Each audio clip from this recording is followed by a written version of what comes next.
Good morning, good afternoon, good evening, depending on where in the world you are connecting from.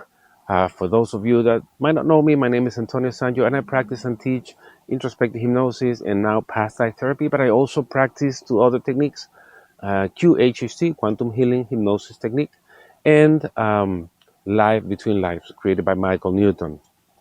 I hope you had a wonderful start of the year. I know I have not been able to record some videos for some time, and I wanted to talk to you about some emails that people send me from time to time asking me questions. And I think those questions are interesting and the answers I think are worth sharing. So I'm sure that when the new year started, you made a lot of resolutions, you set up a lot of goals, and a lot of you registered maybe for gym, right? That's a classic one. Oh, I need to lose weight, I need to go on a diet, and this is my goal now. And after, I don't know, a couple of months, some of us just give up. I include myself. I'm not the type that exercises a lot. Um, so some people, set goals and want to go to the gym to lose weight. Some others said, okay, no, for this year I want to set these goals in my mind. But here's my questions: what goals have you set up for your soul? A lot of people worry about their body, their appearance, and of course, not only the appearance, also the health. Right? If you have a healthy body, you're gonna feel good. But what happens? What happens with those that don't worry about your spirit, your soul? Spirit is outside, soul is in the body. Wouldn't it be a good idea to set up some goals for your soul for 2023? Remember, we're spirits having a human experience. We're not humans having a spiritual experience. Not only that, this is a school. This planet Earth, is a school, and we come here to learn. And as I mentioned this, I said this many times, we can learn in suffering. We can learn in love, which is wonderful and beautiful, but we can also learn in suffering, and suffering is an amplifier for learning. So, what tips? Because this is a question I was asked, Antonio, what tips can you ask based on your experience with your clients? What tips can you give us for 2023 for our soul? And I made a small list, and I'll go ahead and check that list with you guys. But let's start with number one. Let me just 1 second. Let me open my list. Let's start with number one. Right, number one. Stay out of the comfort zone. Nothing interesting happens in the comfort zone. If you are comfortable in the situation where you are, that means that number one, as I said, nothing interesting is happening. Number two, you are not learning anything new. This does not only apply to spirituality, this also applies to your daily lives. If you are comfortable in the job that you are, right? It's good, you're comfortable, but are you learning anything new? Is there anything exciting happening at that job? Wouldn't it be a good idea to get out of that comfort zone? The same thing applies for life. And whenever we face difficult situations, some people try to just avoid pain and suffering and difficult situations. Whenever we face those situations, we just want to turn our back and pretend it is not there, or not make contact with it. But is that helping our soul? Is that helping us evolve and grow? I really don't think so. So again, number one, stay out of the comfort zone. If you don't do it, when you're in the comfort zone, you either get yourself out of it, or the universe is going to take you out of it. And when the universe takes you out of it, it's not that pleasant. So again, just get out of the comfort zone. Number two, and real quick, I don't want to take that much of your time. Number two, embrace your lessons. As I mentioned before, some people go through difficult events in life, painful, sad events. Don't run away from them. Embrace them. Your soul planned those situations for a reason. Your soul thought that at some point you needed to experience that, or you needed to experience that in order to learn. Of course, we don't remember this because when we incarnate in this planet, we forget. Some kids remember, the first few years, but then we forget. So again, embrace the lessons. Don't run away from it, because when you run away from it, you don't learn anything new. And what lessons I might be talking about could be any lesson, but which ones are the difficult ones?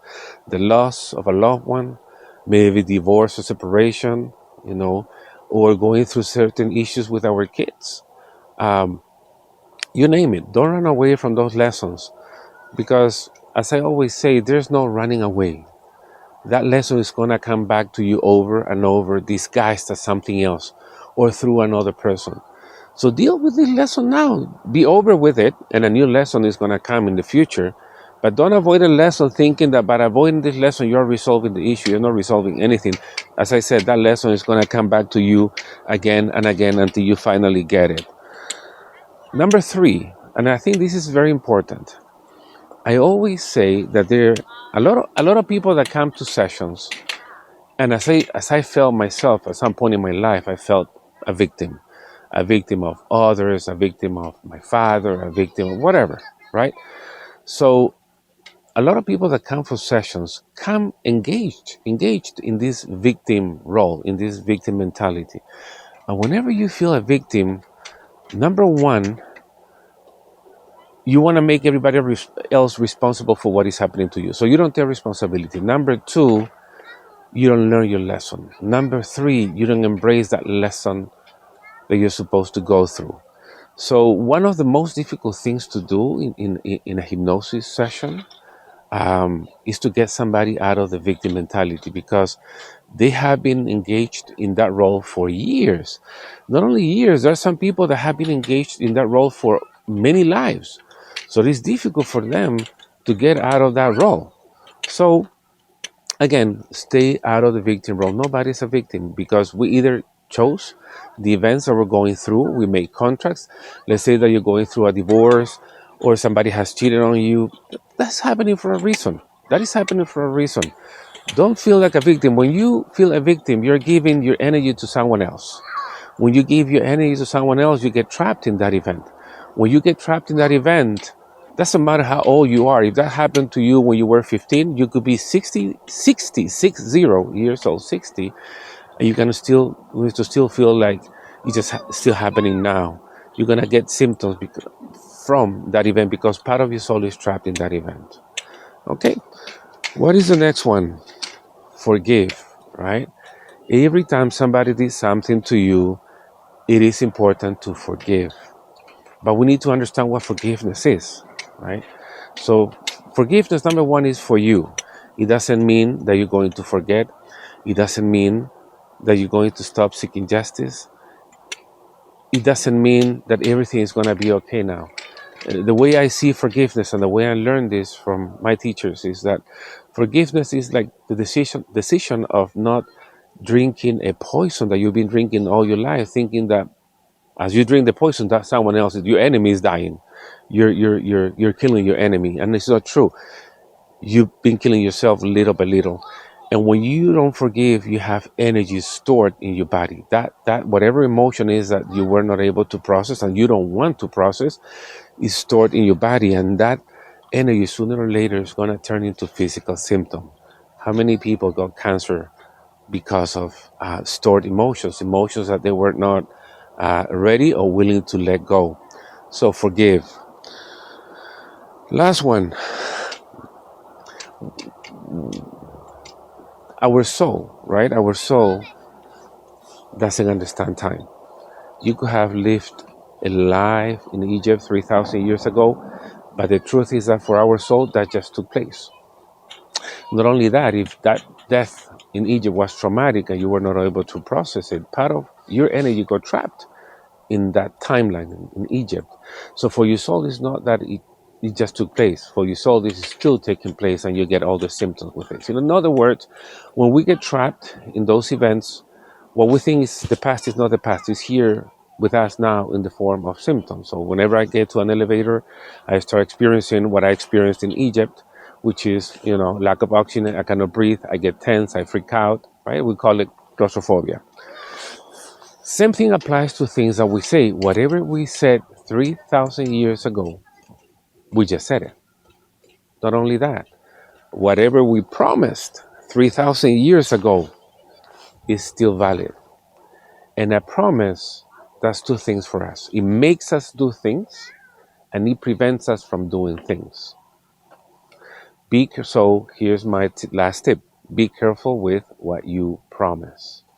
And if you're going to promise something, put a limit, for the duration of this life or for this life, or for as long as this body is alive, because the spirit never dies.